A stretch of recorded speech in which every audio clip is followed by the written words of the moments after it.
आज के इस वीडियो में हम स्वर संधि के भेद के विषय में जानेंगे। स्वर संधि का प्रकार या उसका भेद के विषय में जानेंगे। स्वर संधि के भेद, स्वर संधि कितने भेद हैं? तो स्वर संधि के मुख्यतः 5 भेद हैं। दीर्घ स्वर संधि,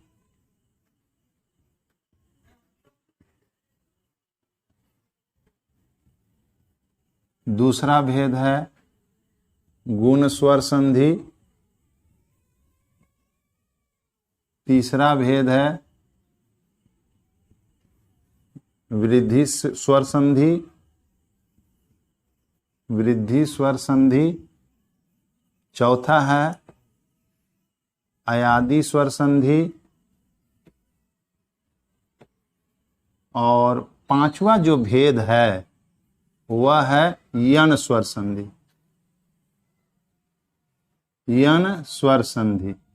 अगर ये 5 भेद को आप ठीक तरह से जान लेंगे तो आपको किसी भी तरह की कॉम्पिटिटिव एग्जाम हो या फिर किसी भी तरह का प्रतियोगिता परीक्षा हो उसमें आप आसानी से सॉल्व कर सकते हैं। तो सबसे पहले हम दीर्घ स्वर संधि के बारे में जानेंगे कि दीर्घ स्वर संधि है क्या। जैसा कि नाम से ही पता चल रहा है, दीर्घ स्वर संधि में दीर्घ। आपको अगले हम वीडियो में बताए थे स्वर वर्ण के विषय में।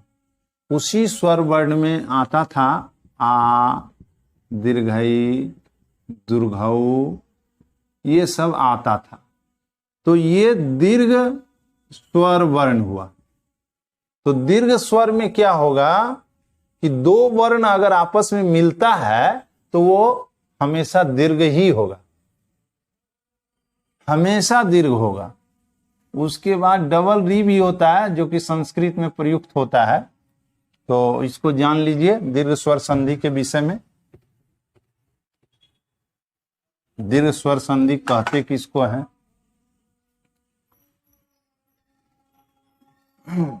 तो सबसे पहले बात है कि ह्रस्व स्वर और दीर्घ स्वर।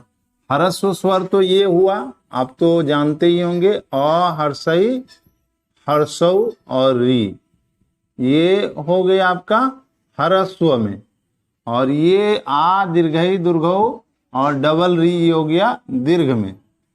तो हर्ष स्वर है या दीर्घ स्वर है, अब फिर जोड़ के बाद ह्रस्व है या दीर्घ है, तो दोनों को मिलाने से क्या होगा? दोनों के मिलने से दीर्घ ही होगा। यानी ह्रस्व या दीर्घ स्वर के साथ, ह्रस्व या दीर्घ स्वर के साथ फिर उधर यानी जोड़ के उधर फिर वही ह्रस्व या दीर्घ के मिलने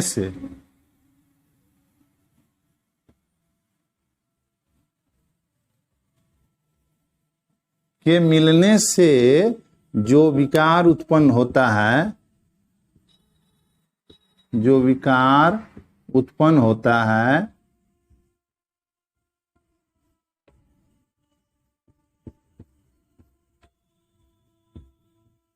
वह दीर्घ कहलाता है,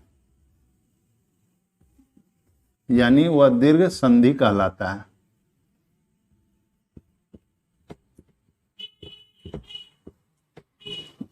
जैसे एक उदाहरण मान लीजिए, अ और अ आपस में मिल रहा है तो आ बनेगा। इसका उदाहरण हम क्या लिख सकते हैं? जैसे मूर जोड़ अरी बराबर मुरारी। दूसरा उदाहरण मान लीजिए अ है और इधर आ है, यहां आ ही होगा। देखिए यहां हरस्व है और ये भी हरस्व है, तो हरस्व के साथ यहाँ हरस्व मिल गया है, अंतिम में जो मिला है तो विकार उत्पन्न होकर के दीर्घ हुआ है। नीचे वाले में देखिए यहाँ हरस्व है और ये दीर्घ है, तो ये दोनों मिलकर के, दोनों मिलने के बाद एक नया विकार उत्पन्न होकर के दीर्घ हुआ है, यानी आ हुआ है।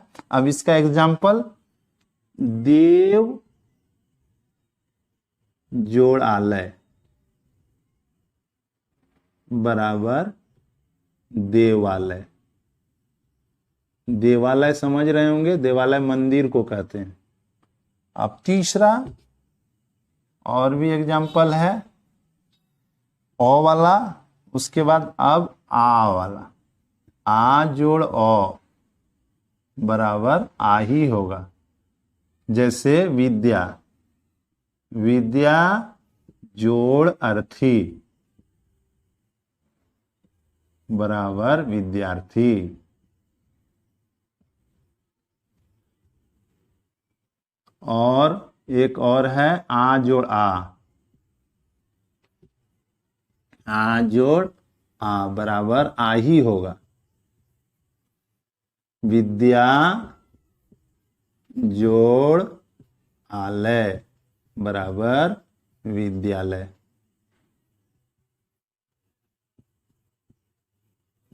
अब यहां इस तरह उदाहरण में हम क्या देखते हैं, अ के साथ अ का यहाँ मिला है तो आ हुआ है, उसी तरह से यहाँ अ और आ मिलकर आ हुआ है। सब में देखिए कि सब में आ और अ का मेल हुआ है, कहीं अ कहीं आ। लेकिन दूसरा जो एग्जाम्पल देंगे उसमें हर्षई, फिर हर्षई मिलेगा तो दीर्घई हो जाएगा। फिर इसी तरह से और ढेर सारा उदाहरण है, अभी अ और आ के बीच जो है उदाहरण दिए।